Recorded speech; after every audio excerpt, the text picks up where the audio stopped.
সরকারের কেন্দ্রীয় প্রতিমন্ত্রী শ্রী শিক্ষা এবং উত্তর পূর্ব উন্নয়নের শ্রী ডক্টর সুকান্ত মজুমদার মহাশয় উপস্থিত হয়েছেন ভারত সরকারের কেন্দ্রীয় নৌ পরিবহন এবং জলপথ পরিবহন প্রতিমন্ত্রী শ্রী শান্তনু ঠাকুর মহাশয়। আমি অনুরোধ করব শ্রী অমিত শাহ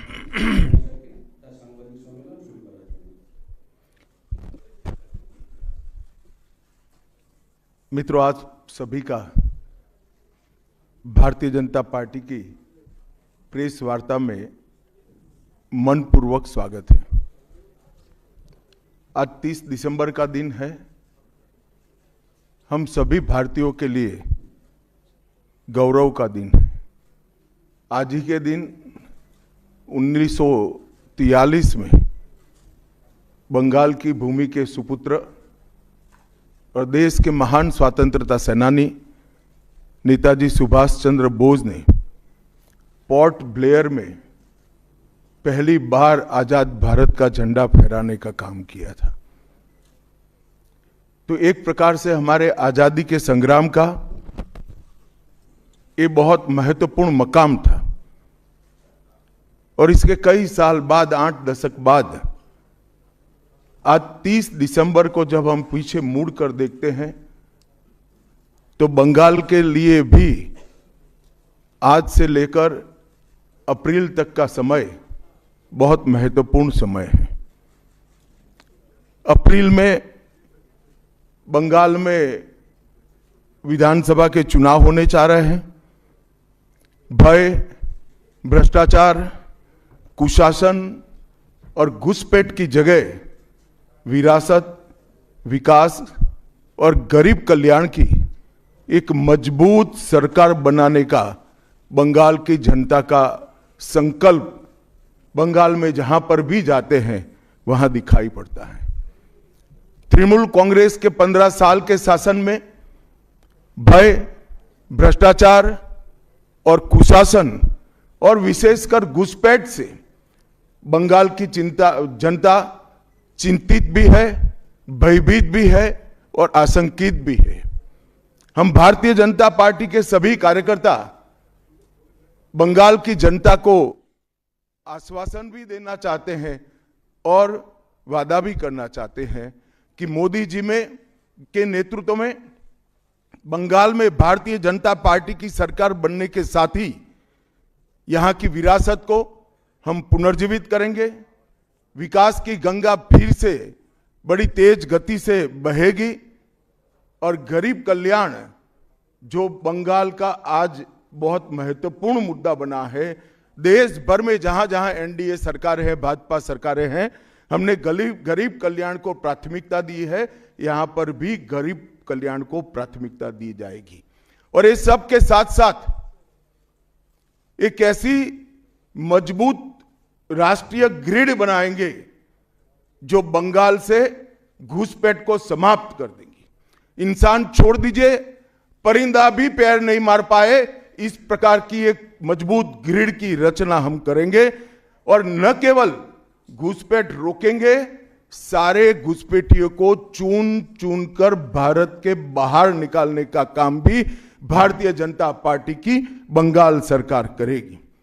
आज ममता बनर्जी के नेतृत्व में भ्रष्टाचार के कारण पूरे बंगाल का विकास एक प्रकार से थम गया है। मोदी जी की सारी लाभकारी योजनाएं जो पूरे देश में गरीबी का उन्मूलन कर रही है, यहां पर टोल सिंडिकेट के भेंट चढ़ चुकी हैं और हर योजना डेड एंड पर पहुंच चुकी है। 14 सालों से भय और भ्रष्टाचार ये बंगाल का पहचान बना हुआ है। बीजेपी सरकार का संकल्प 15 अप्रैल 2026 के बाद जब भाजपा सरकार बनेगी, बंग गौरव, बंग संस्कृति, उसके पुनर्जागरण की हम फिर से शुरुआत करेंगे। और विवेकानंद जी, बंकिम बाबू और गुरुवर टैगोर और श्यामा प्रसाद मुखर्जी के स्वप्न का बंगाल बनाने का हम फिर से एक बार प्रयास करेंगे। और आज मैं फिर से एक बार कहना चाहता हूं, भारतीय जनता पार्टी के लिए ये बंग भूमि बहुत पवित्र और बहुत मायने रखने वाली है, क्योंकि हमारी स्थापना, भारतीय जनता पार्टी की स्थापना, भारतीय जनसंघ की स्थापना यही बंग भूमि के बड़े नेता श्यामा प्रसाद मुखर्जी ने की है। भारतीय जनता पार्टी की स्थापना से स्वामी विवेकानंद और बंकिम चंद्र चट्टोपाध्याय, इनका अनुकरण भारतीय जनता पार्टी ने अपने सभी सिद्धांतों के अंदर किया है। मित्रों, आज जब मैं कह रहा हूं कि इस बार 26 के बंगाल के विधानसभा चुनाव में बंगाल में हमारी सरकार बनेगी, इसका मजबूत आधार भी भारतीय जनता पार्टी के पास है। मैं आपको 2014 से 2024 तक के चुनाव के यात्रा के परिणामों को बताना चाहता हूं। 2014 के लोकसभा चुनाव में हमें 17% वोट मिले थे और 2 सीटें मिली। मेरी बात जरा सभी पत्रकार बंधु ध्यान से सुने। 2014 के चुनाव में हमें 17% वोट, 19 के लोकसभा चुनाव में हमें 41% वोट मिले और 18 सीटें मिली। और 21 के विधानसभा चुनाव में हमें 38 वोट मिले और 77 सीटें मिली। ये बहुत बड़ा अंतर है। जिस पार्टी को केवल 3 सीट मिले थे, वो पार्टी 5 साल के ही अंतराल में 77 सीट प्राप्त करी। और इसका नतीजा देखिए, कांग्रेस, जिसकी एक प्रकार से स्थापना ही बंगाल से शुरू हुई, वो कांग्रेस पार्टी बिग जीरो पर पहुंच गई।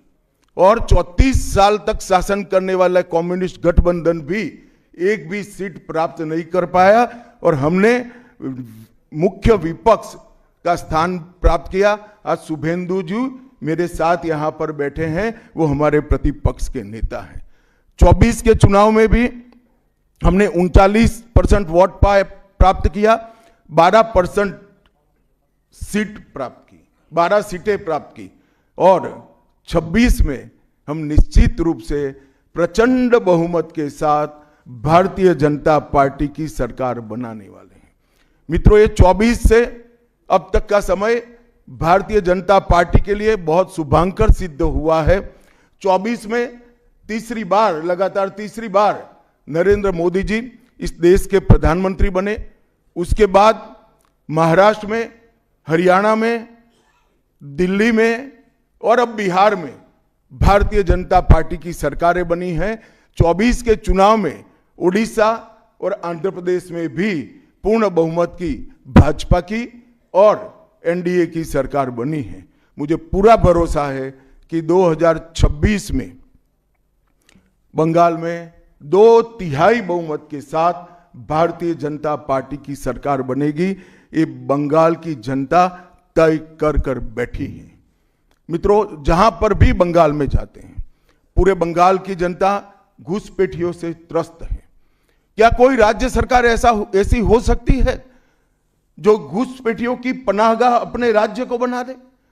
राष्ट्रीय सुरक्षा पर एक कितना बड़ा खतरा है, इसका जवाब बंगाल की मुख्यमंत्री ने बंगाल के चुनाव में दे। घुसपैठ रोकने के लिए उनके पास क्या योजना है? आर्टिकल 370 हटता है, वो विरोध करती है।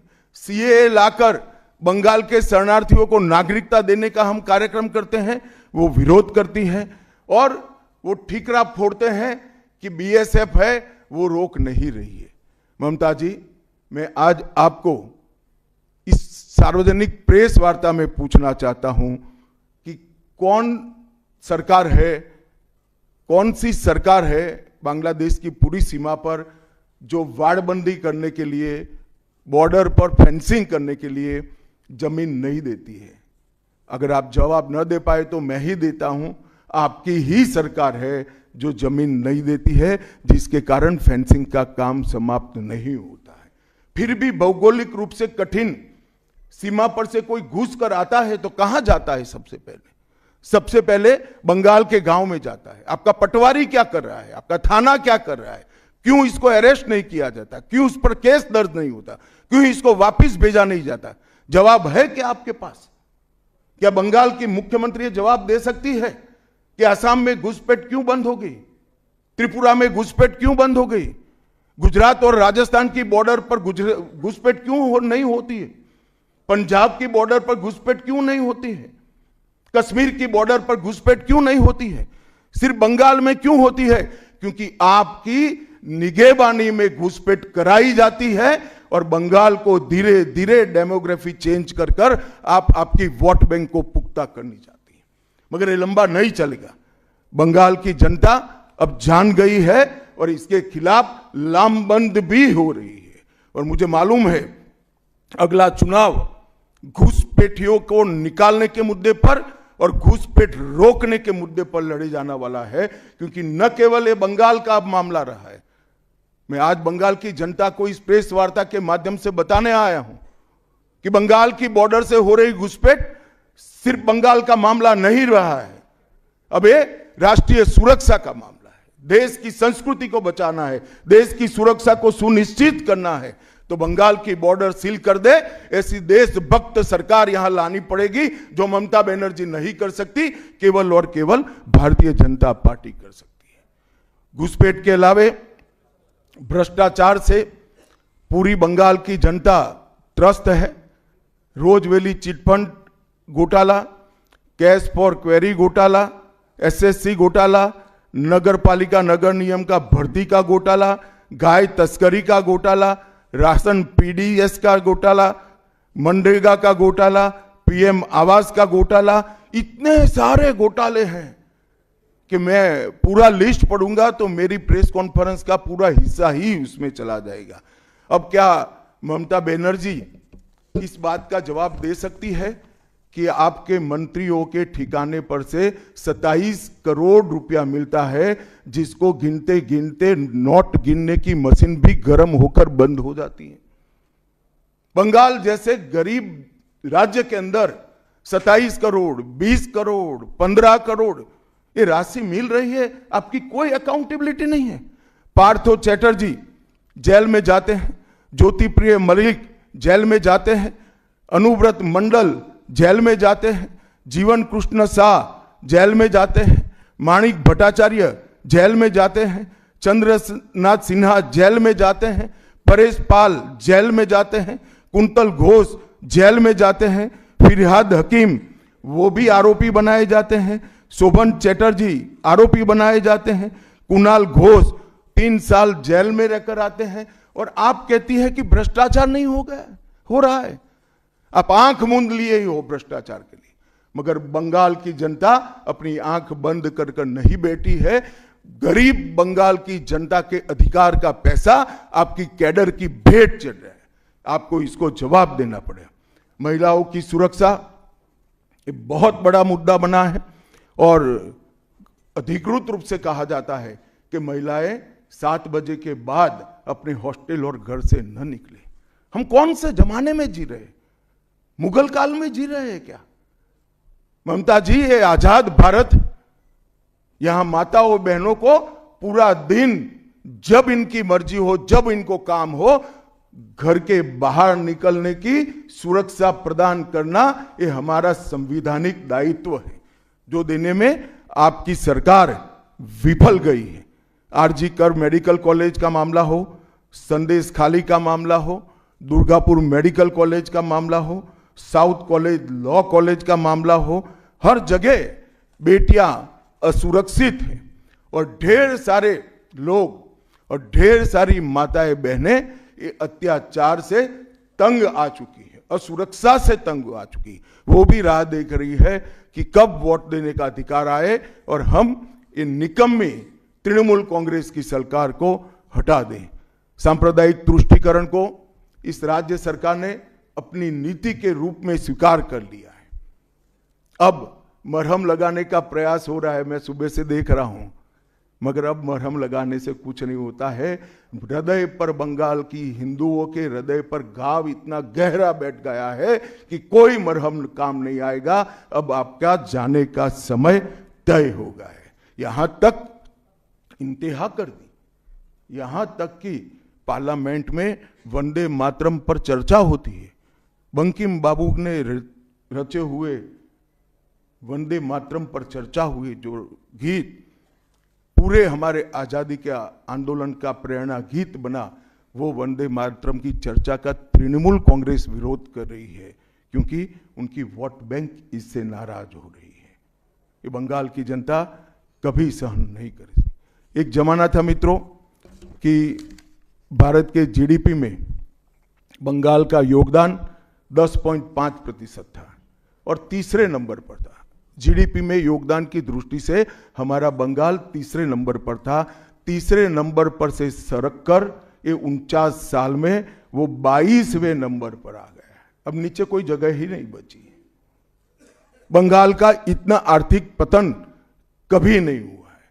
ये कम्युनिस्टों के शासन के पहले, तृणमूल के शासन के पहले प्रति व्यक्ति बंगाल की आय राष्ट्रीय औसत से 127% ज्यादा थी।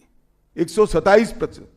देश में नागरिक 100 रुपया कमाता था तो बंगाल में 127 रुपया कमाता था। आज देश का नागरिक 100 रुपया कमाता है तो बंगाल का नागरिक 73 रुपया कमाता है। ममता जी, आपको इसको जवाब देना पड़ेगा। हर प्रकार के उद्योग की शुरुआत एक जमाने में इस सुजलाम सुफलाम भूमि से हुआ था और इसी के आधार पर सोनार बांग्ला की परिकल्पना की जाती थी। वो बंगाल में आज भ्रष्टाचार, घुसपैठ और टोलबाजी के कारण सारी इंडस्ट्री वापिस जा रही है। केंद्र सरकार की योजनाएं लागू करने में उनको अपनी वोट बैंक गंवाने का डर है।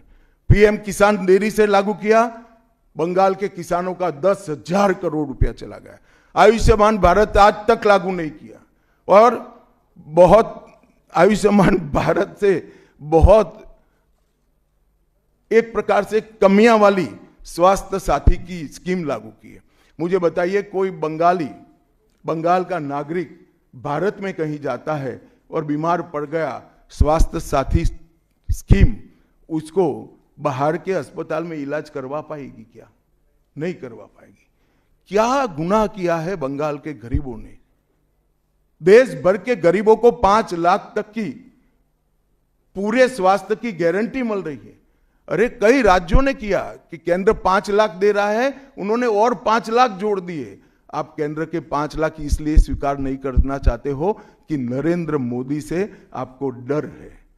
डर तो ठीक ही है, क्योंकि मोदी जी की लोकप्रियता बंगाल में दिन प्रतिदिन बढ़ती है, मगर इसके कारण गरीबों का आप नुकसान कर रही हो।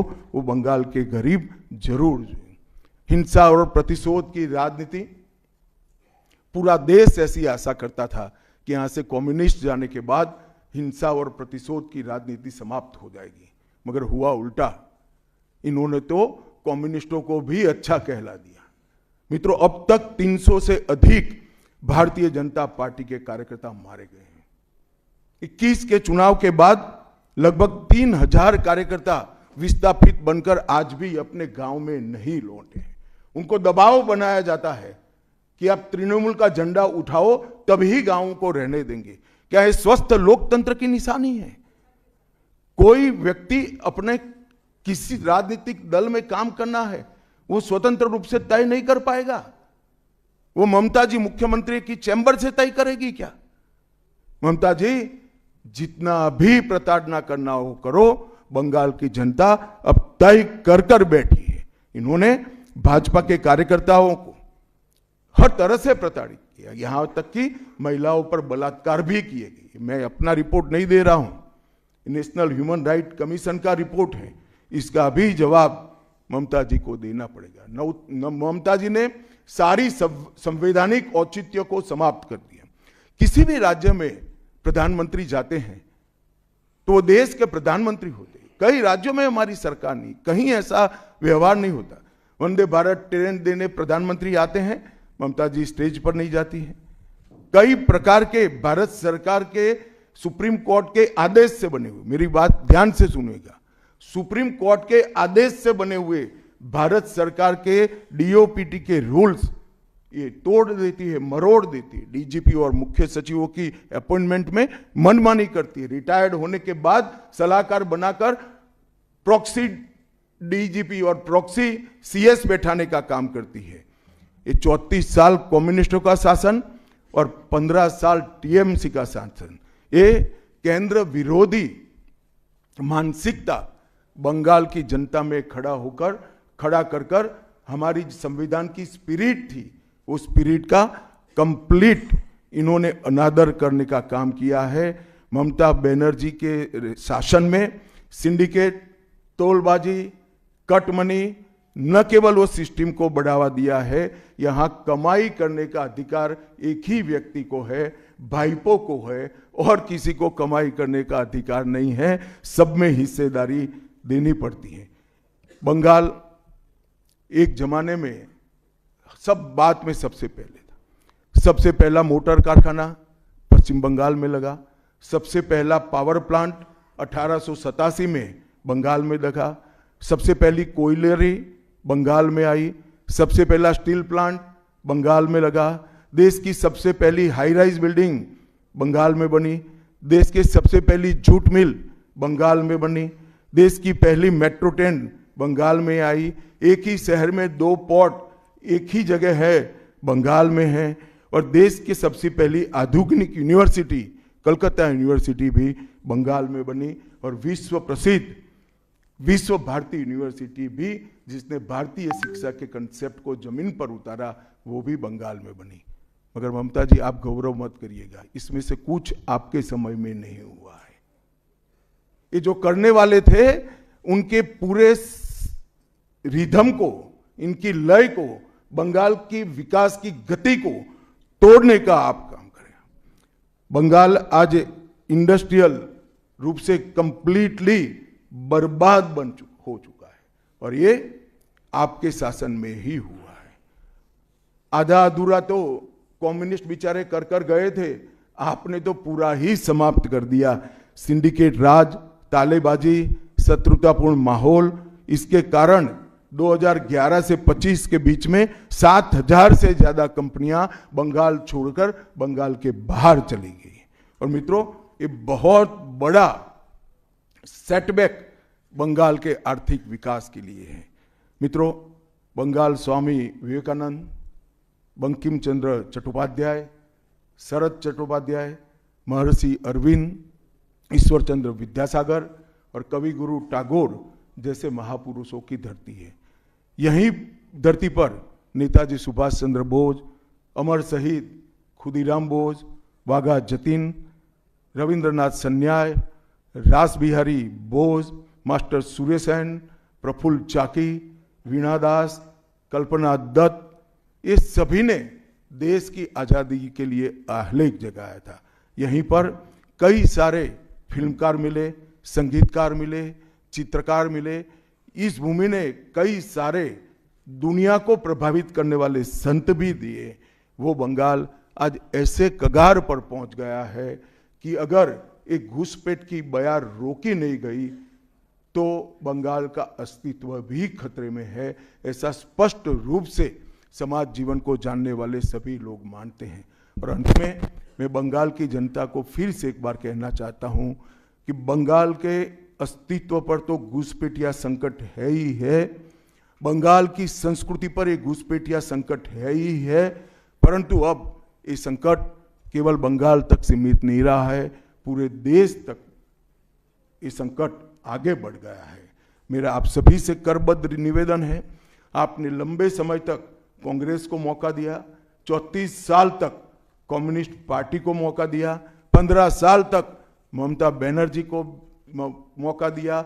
इनका ट्रैक रिकॉर्ड नीचे नीचे नीचे गिराने का है, अब इससे नीचे कोई जगह नहीं बची है। और भारतीय जनता पार्टी का रिकॉर्ड है, जहां भारतीय जनता पार्टी की सरकारें आई वो राज्य बीमारू राज्यों में से समृद्ध राज्य बनने की कगार में आगे बढ़े हैं। पूरा देश मोदी जी के नेतृत्व में आगे बढ़ रहा है, पूरा देश मोदी जी के नेतृत्व में सुरक्षित हो रहा है। पूरे देश में भारत की संस्कृति, भारत के धर्म, भारत की भाषाएं मोदी जी के नेतृत्व में आगे बढ़ रही है, फल फूल रही है। बंगाल की जनता को मैं विनती करता हूं कि मोदी जी के नेतृत्व में पूर्ण बहुमत की, प्रचंड बहुमत की एक भारतीय जनता पार्टी की सरकार बनाइए। हम कवि गुरु की कल्पना का, विवेकानंद की कल्पना का बंकिम बाबू की कल्पना का बंगाल बनाएंगे, सोनार बांग्ला बनाएंगे और निश्चित रूप से काम भारतीय जनता पार्टी की सरकार ही कर सकती है, ऐसा मेरा विश्वास है। तो फिर से एक बार समग्र बंगाल की जनता को करबद्ध निवेदन में करना चाहता हूं कि बंगाल में हमें पूर्ण बहुमत दीजिए। बंगाल और पूरी भारत को सुरक्षित करने के लिए ये चुनाव में बाकी सारी चीजें छोड़कर भारतीय जनता पार्टी को जिताने का काम करिए। धन्यवाद। कौन बोलते जाओ नाम भाई? आनंदबाजार कोई जल्दबाजी मत करना, मैं समय लेकर आया हूं, आराम से बात करूंगा। राजू चक्रवर्ती बर्तमान।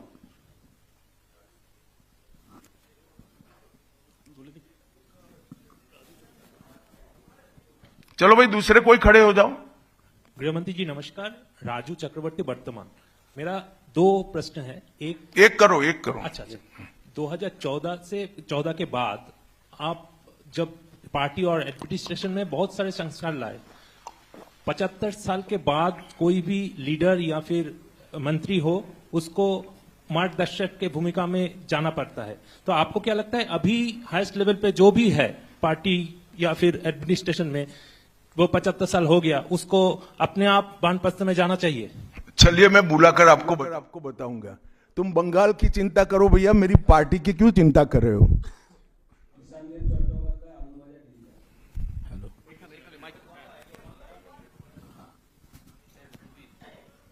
Amit ji, there is anxiety among the Motua communities regarding the papers and documents to be produced in the SIR process. And would you like to consider anything so that they can get rid of their anxiety? बैठे। मतुआओं को डरने की कोई जरूरत नहीं है। ये Bharatiya Janata party का वादा है। जो शरणार्थी बंगाल में आए हैं वो भारत के नागरिक है, इनका कोई नुकसान नहीं कर सकता, ममता बनर्जी भी नहीं कर सकती। Amit ji, this is Atri Mitra from Indian Express. पिछले कई इलेक्शन में हम लोग देखे हैं कि your ground level organisation was failed to dominate in the day of election with TMC. So is your organization is ready for now in 2020? आपने ध्यान से नहीं देखा है। मैंने इसीलिए पहले भाजपा की विकास यात्रा, भारतीय जनता पार्टी की विकास यात्रा बनाई। हम 3 सीट पर थे, 77 पर पहुंचे हैं और 77 से अब एज अ मुख्य विरोध पक्ष हमारा अधिकार है कि विफल सरकार को उखाड़कर हमें जनता शासन देगी। हम 77 सीट पर ऐसे नहीं पहुंच सकते, 18 सीटें ऐसे नहीं जीत सकते हैं। हमारा काम बूथ तक पहुंच चुका है, इसी के कारण हमें सफलता मिली है। प्रसन्नजीत बख्शी, दूरदर्शन। आप विकास की बात कर रहे थे। हम अलग अलग शहर में जब मेट्रो की बात करते हैं तो हम मेट्रो की सूचना घोषणा देखते हैं और बाद में 2-3 महीने बाद मेट्रो चढ़ते हैं। लेकिन कोलकाता में हम देखते हैं कि हम बचपन से मेट्रो का काम चलते रहते हैं और खास तौर से मैं जब ऑफिस जाता हूं देखता रहता हूं कि एक जगह है जहां पे मेट्रो का काम आधा अधूरा पिछले कई सालों से है और 2-3 बार हाईकोर्ट का इंटरवेंशन के बावजूद भी वो काम हो नहीं पा रहा है और इसीलिए कई सारे जो यात्री है काफी उसका दिक्कत हो रही है। तो ये जो यहाँ पे विकास का काम इस तरह से केंद्र और प्रदेश की खींचतानी में रुकावट देखते हैं, इसमें कैसे इसका इलाज किया जाता है? बैठ जाइए। देखिए, भारत सरकार पूरे देश में इंफ्रास्ट्रक्चर के डेवलपमेंट के लिए बहुत सारे काम कर रही है। अगर भारत सरकार का पक्षपाती कामकाज का तरीका होता तो वो तमिलनाडु को भी अप्लाई हो सकता था, तेलंगाना को भी अप्लाई हो सकता था और हर राज्य को अप्लाई हो सकता था। सभी जगह इंफ्रास्ट्रक्चर के काम अच्छे चल रहे हैं। सिर्फ बंगाल में तकलीफ क्यों आ रही है? क्योंकि मेट्रो हवा में नहीं चल सकता, भूमि चाहिए। भूमि पर जो एंक्रोचमेंट है वो खाली कराने का काम राज्य सरकार का है। यहां भारत सरकार जो भी योजना लाए इसका विरोध करना, ये मानसिकता से सरकार चल रही है जो बंगाल का भी भला नहीं कर रही है, देश का भी भला कर रही नहीं। क्यों तमिलनाडु की मेट्रो में प्रॉब्लम नहीं हो रहा है? क्यों तेलंगाना की मेट्रो में प्रॉब्लम नहीं हो रहा है? यूपी में लखनऊ में मेट्रो तब लगी जब अखिलेश जी मुख्यमंत्री थे। वहां पर भी प्रॉब्लम नहीं हुआ। मेरा तो आपसे आग्रह है, इतने अभ्यासु पत्रकार हो, कुछ पत्रकारों का संघ बनाकर इसके डेप्थ में जाकर व्हाइट पेपर बाहर निकालो कि सारी योजनाएं क्यों अटक गई, तो आपको मूल कारण मालूम पड़ जाएगा। एबीपी।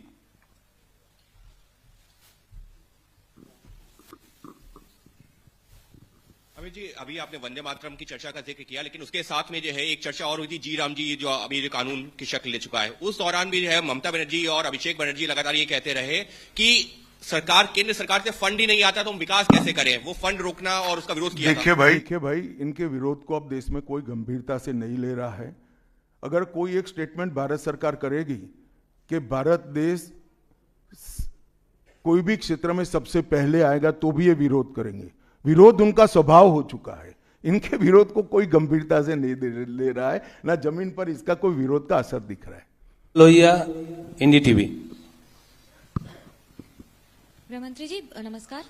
पहला सवाल यह है कि कई ऐसी केंद्र की स्कीम्स आती हैं जिनको बंगाल में इम्प्लीमेंट नहीं किया जाता है। कहा जाता है कि केंद्र कोऑपरेट नहीं कर रहा है, और ये भी कहा जा रहा है कि अगर भारतीय जनता पार्टी की सरकार आई बंगाल में तो जो तृणमूल कांग्रेस की कल्याणकारी स्कीम्स हैं उन्हें रोक दिया जाएगा। आप कैसे देखते हैं इसको? देखिए, मैं बंगाल की जनता को यह अपप्रचार चल रहा है, इससे स्पष्ट रूप से भारतीय जनता पार्टी की ओर से कहना चाहता हूं कि भारतीय जनता पार्टी की सरकार बनने के बाद अभी की जो सरकार जो स्कीमों के नाम से जो कुछ भी चला रही है, एक भी स्कीम बंद नहीं होगा, और हमारे घोषणा पत्र में हम जितने भी स्कीमें करेंगे उसको जमीन पर उतारेंगे। ये हमारा रिकॉर्ड है, ट्रैक रिकॉर्ड है, देश भर में है। उज्जवल राय, एएनआई। सर, आपने सबसे पहले ही घुसपैठियों की बात की है, जो सबसे बड़ा मुद्दा देश के लिए भी है, और खासकर पश्चिम बंगाल जिस तरह से बांग्लादेश का अभी मौजूदा हालात है उसको देखते हुए। लेकिन जो सवाल आपने किया है उस पे प्रतिक्रिया ये मिलती है कि बीएसएफ तो केंद्र के अधीन है, आखिर ये विरोधाभास तुम कहां भाभी जी को याद करते थे? मैंने पहले ही जवाब दे दिया। बीएसएफ जब तक फेंसिंग नहीं होती है तब तक बीएसएफ सुरक्षा नहीं कर सकती है। बीएसएफ को भूमि देनी पड़ेगी फेंसिंग के लिए भारत सरकार को। मेरे स्तर पर मैंने 7 पत्र लिखे ममता बनर्जी को। ये 6 साल के अंदर 3 बार गृह सचिव यहां आकर मीटिंग कर गए चीफ सेक्रेटरी से। मैं पूछना चाहता हूं तृणमूल कांग्रेस की सरकार को, जमीन देने में क्या डर है? कि आपकी कोई रिस्पॉन्सिबिलिटी नहीं है, या आप घुसपैठ होने देना चाहते हो? और फिर भी नदी नाले जंगल कहीं से कोई घुसपैठिया आ जाता है, कहां आता है? सबसे पहले गांव के थाने और पटवारी के बगैर कोई रह सकता है? इसके डॉक्यूमेंट कौन बना रहा है? बंगाल सरकार बना रही है। देश भर से जो घुसपैठिए पकड़े जा रहे हैं, इनके पास से बंगाल के डॉक्यूमेंट, फर्जी डॉक्यूमेंट पकड़े जाते हैं। उन्होंने घुसपैठियों को अपनी वोट बैंक मजबूत करने के लिए राज्य सरकार की नीति के रूप में स्वीकार कर लिया है। इसलिए मैं कहता हूं कि तृणमूल कांग्रेस घुसपैठ नहीं रोक सकती। बंगाल की डेमोग्राफी खतरनाक तरीके से बदल रही है और आने वाला समय बहुत चिंताजनक है। 2024 के चुनाव से पहले बंगाल में मंदिर मस्जिद की राजनीति शुरू हुई है। आपको पता होगा मुर्शिदाबाद में बाबरी मस्जिद का। एक मिनट, मंदिर और मस्जिद दोनों की राजनीति कौन कर रहा है? एक तृणमूल से निकले हुए एमएलए कर रहे हैं और एक तृणमूल कांग्रेस कर रही है। तो सवाल का एड्रेस गलत है, सवाल तो सही है। निर्माण से बंगाल और भारत में शांति का माहौल बिगड़ सकता है। देखिए, चुनाव के वक्त ये सब करने की परंपरा कितनी उचित है वो बंगाल की जनता को तय करना पड़ेगा, मगर मुद्दा यहां तक सीमित नहीं हुआ है। युवाओं की रोजगारी का है, महिलाओं की सुरक्षा का है, घुसपैठ का मुद्दा है, भ्रष्टाचार का मुद्दा है, इंडस्ट्रीज के पलायन का मुद्दा है, गिरते जा रहे इंफ्रास्ट्रक्चर के स्तर का मुद्दा है। ढेर सारे मुद्दे हुए, कहीं से बच नहीं सकते।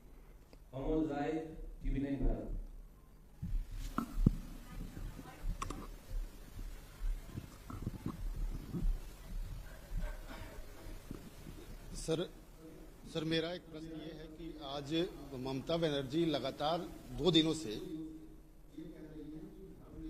का एक अपना स्वभाव है, लेकिन उन पे जो है तुष्टीकरण का आरोप लगाया जा रहा है। और लगातार वो पहले भी मंदिर एक बनवाई है अभी उड़ीसा के तर्ज पे, और दूसरा एक और घोषणा उन्होंने कर दिया महाकाल मंदिर बनाने का। तो चुनाव की दृष्टि से क्या आपको लगता है कि इसका मैं तो भाई किसी भी कारण से मंदिर बनाते ही इसका स्वागत करता हूं, मगर बहुत देरी कर दी है उन्होंने। बांग्ला। अमित जी, एक सवाल बार बार एक नैरेटिव फैला जाता है टीएमसी और लेफ्ट के तरफ से कि बंगाल में जितना भी काम कर ले बीजेपी कार्यकर्ता, ऊपर कुछ सेटिंग वगैरह है तो अमित शाह जी और नरेंद्र मोदी जीतना नहीं चाहते। आज पूछता है बंगाल, जवाब चाहे बांग्ला, आप लोग बंगाल को जीतना चाहते हैं? कितना सीरियस है सेंट्रल बीजेपी? देखिए भाई, मैं यहां आकर प्रेस कर रहा हूं। मोदी जी अभी थोड़े दिन पहले सभा करने के लिए आने के लिए निकले थे, जा नहीं पाए। अब ममता बनर्जी कह रही कि हम उनके साथ हैं। अगर उनको ये भ्रांति फैलानी है तो फैलाएं। भारतीय जनता पार्टी का कोई नेता घुसपैठियों को आश्रय देने वाले के साथ नहीं रह सकता। ये भारतीय जनता पार्टी का सिद्धांत है और हम सब भारतीय जनता पार्टी के कार्यकर्ता से लेके मोदी जी तक कटिबद्ध है कि मूल समेत तृणमूल कांग्रेस की सरकार को हम उखाड़ कर फेंक देंगे।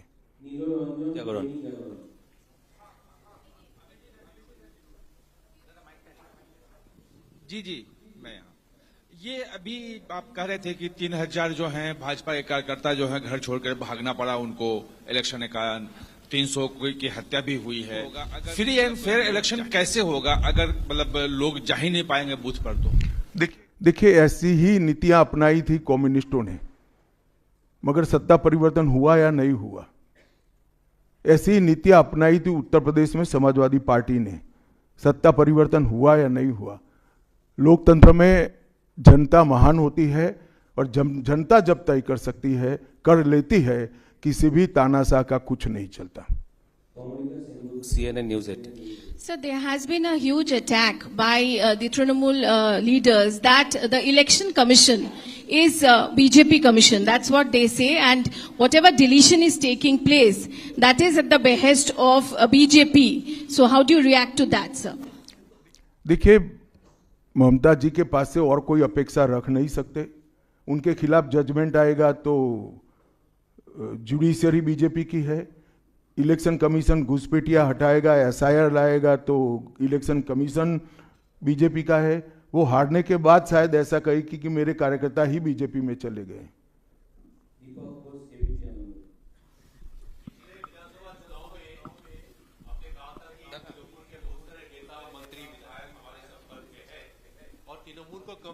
मैंने नहीं कहा भैया, ऐसा कभी नहीं कहा। हाँ, आए ही है।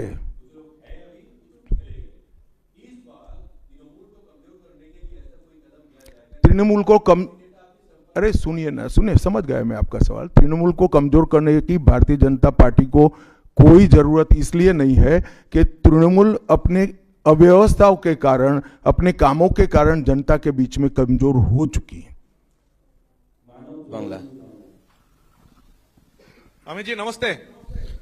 PMLA prevention of money laundering act, हम जानते हैं हमारा देश का काफी कड़ा एक आइन है, जिस आइन के दौरान अरविंद केजरीवाल जी तिहाड़ जेल चला गया, हेमंत सोरेन जेल चला गया। लेकिन यहाँ वेस्ट बंगाल में ED कलकत्ता हाईकोर्ट में रिपोर्ट दिया है, एक कंपनी है लीप्स एंड बाउंड्स जिसका 150 करोड़ रुपया सीज्ड हुआ है, लेकिन उसका मालिक अभी तक अरेस्ट नहीं हुआ। उसका नाम है अभिषेक बैनर्जी, NCMP, आप जानती है। इसीलिए सेटिंग्स वगैरह ये जो लोग प्रश्न कर रहे हैं, इसीलिए सेटिंग्स वगैरह ये हवा उठ रही है, नैरेटिव्स उठ रहा है। बीजेपी का जो लोअर लेवल का नेता भी है वो भी पूछ रहे हैं कि क्यों अभिषेक बैनर्जी अरेस्ट नहीं हुआ, उसका कंपनी का 150 करोड़ रुपया सीज्ड हुआ फिर भी अरेस्ट नहीं हुआ। बीजेपी के लोअर लेवल के नेता का मुझ पर छोड़ दीजिए, बाकी भारतीय जनता पार्टी किसी भी एजेंसी के काम में दखल नहीं देती है। एजेंसी जो न्यायिक काम होगा वो जरूर करेगी, किसी से डरेगी भी नहीं, किसी को बचाएगी भी नहीं। G24।